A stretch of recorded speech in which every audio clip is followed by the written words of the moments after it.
Gujarati film રાજા રણછોડ બનવા જઈ રહી છે. લેખક director Manoj Nathwani, Vijay Kikani producer, cast director, casting director મહેશભાઈ વોરા, ફિલ્મના મુખ્ય કલાકારમાં સંજય દેવ અને અંકિતા સુહાગિયા સહિત અન્ય લોકો શામેલ છે. આ ફિલ્મના ડાયરેક્ટર મનોજ નથવાણીએ જણાવ્યું હતું કે આ ફિલ્મમાં લેખક તરીકે અને ડાયરેક્ટર તરીકે બહુ મહેનત કરી છે અને આ વાત કરીએ તો દરેક સ્ટારની તો વર્કશોપ એટેન્ડ કરી અને ખૂબ મહેનત કરી છે. ફિલ્મના ટાઇટલ પરથી જ દર્શકો અને જાણ થઈ જશે કે આ ધાર્મિક ફિલ્મ છે, પણ ધાર્મિકમાં પણ કંઈક નવું વિશેષ આપવાની કોશિશ કરી છે. પણ જે પણ એક્ટર્સને કામ કરવું હોય તે મહેશ પટેલ કાસ્ટિંગને જરૂર કોન્ટેક્ટ કરે. આ મૂવીમાં ઘણા ખરા આર્ટિસ્ટ મારા છે અને અમે બધા આ મૂવી માટે ઘણા એક્સાઇટેડ છે. જેનું ડિરેક્શન મનોજ નટવાણી સાહેબ કરે છે. તેઓ જૂના અને જાણીતા ડાયરેક્ટર છે અને લીડ એક્ટ્રેસમાં છે અંકિતાબેન. બસ સરસ મજાની વાર્તા છે અને અલગ અલગ લોકેશનમાં શૂટ કરવાનું છે. અમારા પ્રોડ્યુસર સાહેબ પણ બહુ મજાના માણસ છે, ડિરેક્ટર સાહેબ પણ મજાના માણસ છે. એમની સાથે અમે મહેનત અને ઈચ્છા શક્તિથી કામ કરશું અને ખૂબ મહેનત કરશું. તમને કામ કરવાની ખૂબ મજા આવશે. ઈચ્છા શક્તિ નહીં સર, તનતોડ મહેનત કરીને કામ કરવાનું છે. પણ વર્કશોપના શું અનુભવો હતા? ઘણી મજા આવી ગઈ ને. અને અમને એવું છે કે એઝ અ આર્ટિસ્ટ તમે લાઈફમાં કંઈ નવું શીખો તો તમે એ કેરેક્ટર પર્ટિક્યુલર નિભાવી શકો. આર્ટિસ્ટનું એ જ કામ છે કે તમે શીખો. તમે બી આમ બહુ મહેનત કરી આ બધાને શોધવાનું બધું કામકાજ તો 100% ખરી મહેનત એમની જ છે. વર્કશોપમાં અમને એ વસ્તુ જાણવા મળી કે રાજા રણછોડ જે રણ છોડીને ભાગ્યા હતા ત્યારે રાજા રણછોડ નામ બન્યું, પણ આ મૂવી છોડીને આમાં દેખે ભાગશે નહીં. હું છું આર્ટિસ્ટ અંકિતા સુહાગિયા. રાજા રણછોડ અમે ફિલ્મ બનાવવા જઈ રહ્યા છીએ અને અમારા બધા આર્ટિસ્ટોની, અમારા ડિરેક્ટર, પ્રોડ્યુસર, અમારી તન તોડ મહેનત છે. હવે જે સ્ટોરીમાં જે જી જાન લગાવવાનું હતું એ અમારા મનોજ સરે લગાવી દીધું છે. હવે એને પ્રેઝન્ટ અમારે કઈ રીતે કરવાનું એ અમે તન તોડ મહેનત કરીને કરીશું. કેટલામી ફિલ્મ છે, કઈ રીતની તમારી મહેનત કરવાની છે તમારા પોતાની? આમાં હજી તો મારી આ ફર્સ્ટ ફિલ્મ જ છે, એટલે આમાં તો હું તનતોડ જે રીતે મને વર્કશોપ મળતા હતા, અમે લોકો ટીમ ગ્રુપ થઈને વર્કશોપ કરતા હતા. વર્કશોપમાં પણ અમે મહેનત કરેલી છે અને હવે દિવસ રાત મહેનત કરવાની છે. બોબી ભાઈએ, મનોજ ભાઈએ, તમે અને ભાઈએ કેટલા વર્કશોપ અત્યાર સુધી કરાવી ચૂક્યા? ઘણા વર્કશોપ, ગણી ના શકે એટલા વર્કશોપ કર્યા છે. બહુ મહેનત કરાવે. બહુ મહેનત કરાવે અને કરશે હજી. સર અમારી પાસે બહુ મહેનત કરાવશે અને અમે કરવા તૈયાર છીએ. નહીં, હું મહેનત ઓડિયન્સ માટે કરાવી રહ્યો છું અને અમે બહુ પ્રતિભાશાળી છોકરી છે. મને એની ધગસ ગમી, કોઈ નખરા નહીં હિરોઈન તરીકે. નો ડાઉટ એ અમારા વર્કશોપ વખતે પહેલાં શૂટ ઉપર બિઝી હતી તો અટેન્ડ નહોતી કરી શકતી, પણ ત્યારબાદ એણે એકવાર વર્કશોપ અટેન્ડ કર્યું પછી તો એને પણ કે નહીં કે શૂટમાં તો શું છે, સ્ક્રિપ્ટ એન્ડ ડાયલોગ હોય તો એણે મહેનત કરી અને એમના ઘરેથી પણ એમના ફેમિલીથી ખૂબ સપોર્ટ મળ્યો. અને નો ડાઉટ ઘણીવાર મરોલી સુરતવાળાના, એટલે અમે લોકોએ ડિવિઝન કર્યું હતું, વોટિંગ થયું હતું. સુરત હોય તો અંકિતા ને બોબી ને વિપુલભાઈ ને બધા કરી દીધા ને મરોલી બી. હા, એટલે એટલો ઉત્સાહ હતો વર્કશોપમાં. અમારે વર્કશોપ પતે પછી મારે હાથ જોડીને કહેવું પડતું હતું કે તમે બધા અહીંયા રહ્યો છો, મારે મુંબઈ રહેવાનું છે, મારી ટ્રેન છે, મને જવા દો. એટલે દેટ વર્કશોપથી સર એવું થાય છે કે દરેક આર્ટિસ્ટ એના પાત્ર સાથે ઇન્વોલ્વ થઈ જાય છે. હવે આપ પત્રકાર છો, પણ જ્યારે આપ એક્ટર બનતા હો ત્યારે વકીલ બનો, ડૉક્ટર બનો, ગુંડા બનો. એટલે એ પાત્રને તમે જ્યાં સુધી અનુસાત ન કરો ત્યાં સુધી તમે ડિલિવર. એટલે અમે વર્કશોપને વધારેમાં વધારે માઇલેજ આપ્યું. Vijay Kikani as a producer. વિજયભાઈ, જ્યારે આખો પ્રોજેક્ટ મનોજભાઈ લઈને આપણી પાસે આવ્યા તો તમને શું ગમ્યું? એમની કથા મને ગમી કે ભાઈ રાજા રણછોડ લાલા ઉપર કથા છે આખી. તો એ કથા અમે જોઈ, ગમી, પછી અમે બધું વિચારીને કીધું આપણે આ જ બનાવવાનું છે. એમ શું મેસેજ તમને ગમ્યો કે જે લોકો દર્શકો બી સ્વીકારશે કે આ બરાબર છે, બહુ કંઈ નવું છે? દર્શકોમાં એવું છે કે ભાઈ એક વખત લોકો, અત્યારે હમણાં લાસ્ટ લાલો મૂવી આવી હતી તો લોકો એક ઉત્સાહથી ફૂલ જોવા માટે બધા જતા હતા. તો આમાં બી એ જ રીતની કંઈ છે વસ્તુ કે ભાઈ લોકોને ગમશે એમ મૂવી બનાવવી. આખી ટીમની જે મહેનત તમે કરવા જઈ ની શરૂઆત કરી રહ્યા છો, શું ધ્યાન રાખશો? અમે તો બેસ્ટમાં બેસ્ટ આપીશું મૂવી, કે ભાઈ મૂવી એકવાર લોકો સુધી પહોંચે. શું કૃષ્ણ હંમેશા શીખવા જેટલા અંદર ઉતરીએ કંઈક નવું, કારણ કે આજે બી ગીતાના ઉપર જ દુનિયા ચાલે છે, ભલે વિજ્ઞાન ટેકનોલોજી આગળ ગઈ, તો તમે એના કઈ રીતે બેલેન્સ રાખીને બનાવેલું વિચાર્યું, તમે આ જોયું આમને?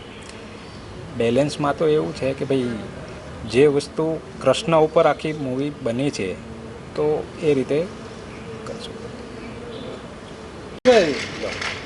શું ફિલ્મનું સ્ટોરી કઈ છે, કઈ રીતની આખી, શું વિચારથી આ લખવાની શરૂઆત કરી પહેલાં તો?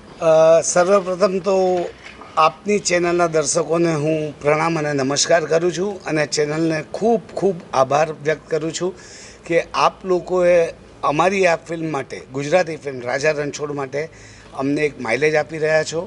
હવે ફિલ્મનું ટાઇટલ છે રાજા રણછોડ. હેતવી મૂવીઝ અને મારા નિર્માતા શ્રી વિજયભાઈ ખીકાણી એના નિર્માતા છે. હું મનોજ નથવાણી ફિલ્મનો લેખક દિગ્દર્શક છું. રાજા રણછોડ એક એવી વાર્તા છે કે જીવનમાં તમારી સાથે, આપના, મારા ને આપણા દર્શકોના સૌના જીવનમાં આપણે બધા ધર્મ ધ્યાન ભક્તિ ભાવ કરતા હોઈએ, પોતપોતાના ધર્મ અનુસાર આપણે પાલન કરતા હોઈએ છીએ. તો પરમાત્મા કોઈને કોઈ સ્વરૂપે તમારી સાથે હાજર હોય જ છે.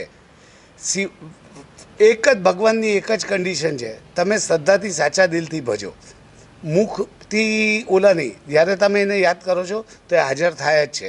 એટલે અમારી વાર્તાના જે મુખ્ય નાયક સંજય દેવ બોબી સાહેબ છે અને અમારી હિરોઈન અંકિતાબેન, એમને સાથે એક દિગ્ગજ સારા કલાકારો છે. અમે લોકોએ આ સબ્જેક્ટ પર વિજયભાઈ સાથે જ્યારે પ્રથમ વર્કશોપ કર્યું હતું ત્યારે, ફિલ્મ છે મનોરંજનનું માધ્યમ છે, એટલે અમે કથા કે ઉપદેશ આપવા નથી આવ્યા, પણ સારા સારા પ્રસંગોને વણીને અમારી વાર્તા આગળ વધે છે કે પ્રેક્ષકોને મનોરંજન પણ મળે, અને સાથે સાથે એ જે ભક્તિભાવવાળું વસ્તુ છે કે એઝ યુ નો કે લોકો હંમેશા ક્લાઇમેક્સ માઇન્ડમાં લઈને જતા હોય છે, તો અમે પ્રી ક્લાઇમેક્સ અને ક્લાઇમેક્સ પર ઘણી મહેનત કરી છે. ખાસ તો ફિલ્મનું સંગીત પર અમે બહુ મહત્ત્વ આપ્યું છે. અને બાકી તો દર્શકો માય બાપ છે, સારું કામ હશે તો તાલી દેંગે, નહીં તો ગાલી દેંગે. મનોજભાઈ, વાત કરીએ તો અત્યાર સુધીમાં જે બીજા પ્રોજેક્ટમાં તમે કામ કરી ચૂક્યા છો, બરાબર, ઘણો અનુભવ છે તમને. આમાં કેટલા દિવસની તમારી લખવાની મહેનત છે? શું કોઈ દિવસ એવો લખતા લખતા એવો વિચાર આવે, કંઈક એવી તમારા સાથે ઘટના ઘટી હોય કે જે કોઈ દિવસ નહીં ભૂલાય? સર, જ્યારે રાઇટિંગ રૂમમાં બેસીએ છીએ લખવા માટે, એક તો પહેલી વાર અમે ઘડિયાળ અને કેલેન્ડર બે વસ્તુ ભૂલીને જ બેસીએ. કેમ કે ઘણીવાર લખાય ને સાહેબ તો એક દિવસમાં 4 સીન લખી શકીએ, અને ઘણીવાર 15 દિવસે એક પેજ નથી લખાતું. કે સ્ટોરીનું શું છે, જેમ આપણે કહીએ કથા, પટકથા, પહેલાં તો મૂળ કથા જ તમારે, આપ તો મીડિયા દ્વારા તમે બધા ઘણા દિગ્ગજોને મળ્યા હશો, તમે જે પણ મોટા મેકરોને મળશો ને, એમનો મૂળ કહેવાનો હેતુ એક જ હોય કે તમારી જો સ્ટોરી સ્ટ્રોંગ હશે ને સો યુ વિલ બ્લાસ્ટ. એટલે પહેલાં તો અમે મૂળ પ્લોટ લીધો કે ભાઈ કથા શું હશે, પછી પથકથાને ચુસ્ત રાખી. હવે સાથે સાથે આપણી ઇન્ડિયાની એક ટ્રેડિશન છે કે તમે જો સંગીત મજેદાર આપો તો લોકોને, એટલે ઘણીવાર સિઝન અનુસાર બાથરૂમ માટે પણ લોકો નીકળી જતા હોય છે, મિની ઇન્ટરવલ કહેવાય, પણ અમે ગીતમાં પણ મિની ઇન્ટરવલ ન પડે એનું ધ્યાન રાખ્યું છે. અને એક્શન, એટલે વાર્તા લખતી વખતે મેં કોઈ સમયનું ઓલું નથી રાખ્યું. મને જે બેસ્ટ ડિલિવર કરવું હતું એ મારે કરવું હતું, એટલે મેં એનું કોઈ નિયમ આજ સુધી નથી પાડ્યો. અને ભૂતકાળમાં પણ આપ સૌના આશીર્વાદથી ઘણું સારું કામ આપતો આવ્યો છું, આપી રહ્યો છું ને આપતો રહીશ. મનોજભાઈ, વાત કરીએ તો ગીત સંગીતની, તો કોણ સંગીતકાર છે? ગીતો પોતે તમે લખેલા છે, તો શું એમાં પીરસવાની વાત કરેલી? નહીં સર, ગીતોમાં એવું છે, સંગીતકાર મેં હંમેશા અપકમિંગ ટેલેન્ટ હોય એને સપોર્ટ, હું એનામાં વધુ વિશ્વાસ રાખું છું. એ લોકોમાં એક અગન લગન પાગલ પણ જોશ હોય છે, એટલે મારા સંગીતકારે નવા છે. અને હું એઝ અ ફિલ્મ ડિરેક્ટર એમને એક ગાઈડલાઇન આપું, બોર્ડર. હવે અમારો સબ્જેક્ટ છે રાજા રણછોડ, એટલે કે ભગવાન શ્રી કૃષ્ણ કનૈયાલાલ. કૃષ્ણ ઉપર તો એટલું સંગીત, કૃષ્ણ પોતે જ ફ્લૂટ તો, એટલે સંગીત આપનાર તો, અને એને આપણે નટવર પણ કહીએ છીએ. નટ એટલે એક્ટિંગ, અને એના વર છે, જે મહાદેવ નટરાજ છે. અને કૃષ્ણ નટવર છે. તો હવે કૃષ્ણનું સંગીત પીરસવાનું હોય ને તો એ જ આપવા, એટલે મેં કૃષ્ણ ભક્તિને બહુ ધ્યાનમાં રાખી કે એટલે છે આ લોકોનો એક બોબી અંકિતાનો એક લવ ટ્રેક પણ છે. લવ ટ્રેકમાં પણ હું ભગવાન લઈ આવ્યો, કેમ કે ભગવાને પણ રાધાજી સાથે લવ કર્યો. નટવરને સિનેમાના પડદા પર ઉતારવા તમે જઈ રહ્યા છો, તો શું તકલીફ, શું આનંદ, એ અમારા દર્શકોને જણાવો. એ આનંદ અને તકલીફની વાત એમ કરીશ કે મારી ફિલ્મનો જ એક ડાયલોગ છે, બધા મને રણછોડ તરીકે પૂજે છે, હું રણછોડ છું પણ મારા ભક્તોને નથી છોડતો. એટલે અમે તો રણછોડ રાયને કીધું હતું, તો તકલીફ તો કોઈ નથી આવી. હા, એક ફિલ્મ બનાવતા હોય તો એક ઉત્સાહ આનંદ હોય કે ભાઈ એક સારી ફિલ્મ બનાવીએ. કિસ્મત બહુ કિસ્મતથી મોકો આપતા હોય છે કે ભાઈ તમે એક સારું મનોરંજન, અને દરેક ફિલ્મમાં દરેક નિર્માતા, નિર્દેશક, આર્ટિસ્ટો એટલી જ મહેનત કરતા હોય છે, નિર્માતાનો પણ એટલું જ ધન ખર્ચ થતું હોય છે. ફિલ્મ આપણે ઇન્ડિયામાં પણ રોજના 200 ગીત રેકોર્ડ થાય છે, વર્ષના 2 જ હિટ થાય છે. એટલે એક લાલચ તો હોય મનમાં, હિટ જાય એમ. અને ઇટ્સ ઓકે, શોલે પણ 100માંથી 30 લોકોને નહોતું ગમ્યું, આપ એના અનુભવ. એટલે અમે ટાર્ગેટ ઓડિયન્સ માટે ઘણી મહેનત કરીએ છીએ. અમે આ ફિલ્મમાં એક સ્પેશિયાલિટી એ છે કે નટવર છે, કાનુડો હોય એટલે બાળકો હોય, અને અમે બાળક પાસે કંઈક એક અલગ જ ટ્રેક પર કામ લીધું છે. એટલે બાળકો સાથે પણ તમને એન્ટરટેનમેન્ટ થશે. રણછોડજીને ગામથી મતલબ દ્વારકા અને ડાકોર આ બધું જ તમારે ભેગું કરવાનું છે.